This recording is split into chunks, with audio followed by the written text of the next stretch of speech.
Welcome back to our channel. Today we're delving into one of the most thrilling chapters of English history, the Battle of Edington. This epic confrontation in 878 AD not only showcased the heroics of Alfred the Great, but also changed the course of the nation forever.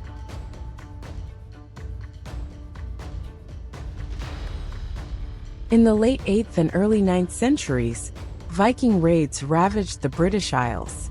The fearsome Great Army, led by King Guthrum, had already toppled several kingdoms, and by 878, they had taken control of much of England.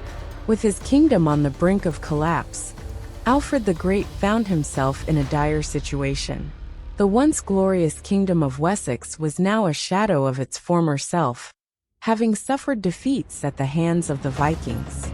After the disastrous Battle of Chippenham, where Alfred's brother was killed, Alfred retreated to the marshes of Athelney.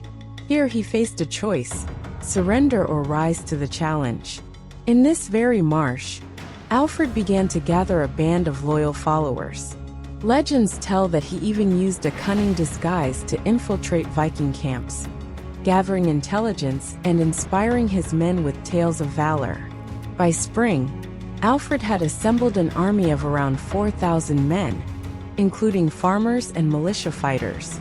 Sensing the Vikings were overconfident, he devised a daring plan to strike while they were unprepared. Alfred's strategy was not just about direct confrontation.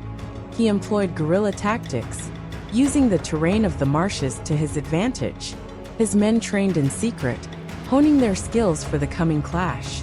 On May 6, 878, the stage was set for the Battle of Edington. As the sun rose, Alfred led his forces into battle against Guthrum's camp, catching the Vikings by surprise. The battle was fierce and chaotic.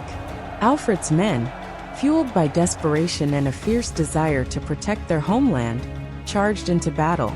Alfred fought valiantly alongside his soldiers, a king in the thick of battle. His leadership inspired his men to push forward, breaking through the Viking lines. After hours of fierce combat, the tide turned. The Viking warriors, taken aback by the ferocity of Alfred's soldiers and the strategic acumen of their king, began to falter. With Guthrum's forces in disarray,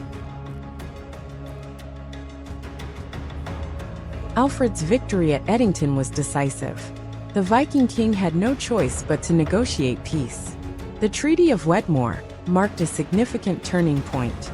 It established the Danelaw, dividing England into territories controlled by the Anglo-Saxons and the Vikings. But did you know that this treaty also involved the conversion of Guthrum to Christianity? This act was more than just a personal transformation. It symbolized a new era of cooperation between the Anglo-Saxons and the Vikings, paving the way for cultural exchange and integration. In the aftermath of his stunning victory, Alfred took bold steps to ensure Wessex would never again fall prey to invaders. He fortified towns, establishing a network of defensive structures designed to protect his people. Alfred's vision extended beyond military might. He initiated legal reforms and championed education, translating important texts into Old English. He believed that a well-informed people were the backbone of a strong kingdom. The Danelaw introduced Viking customs and language, leading to a rich cultural tapestry that influenced the development of the English language and society as a whole. Alfred the Great became a beacon of hope and resilience, remembered not just for his battlefield victories, but for his role in shaping a nation. The Battle of Edington was not just a clash of swords. It was a defining moment that forged the path toward English unity and identity. Alfred's heroics and visionary leadership resonate through the ages, reminding us that even in the face of overwhelming odds, courage and determination can prevail. Thank you for joining us on this journey into history.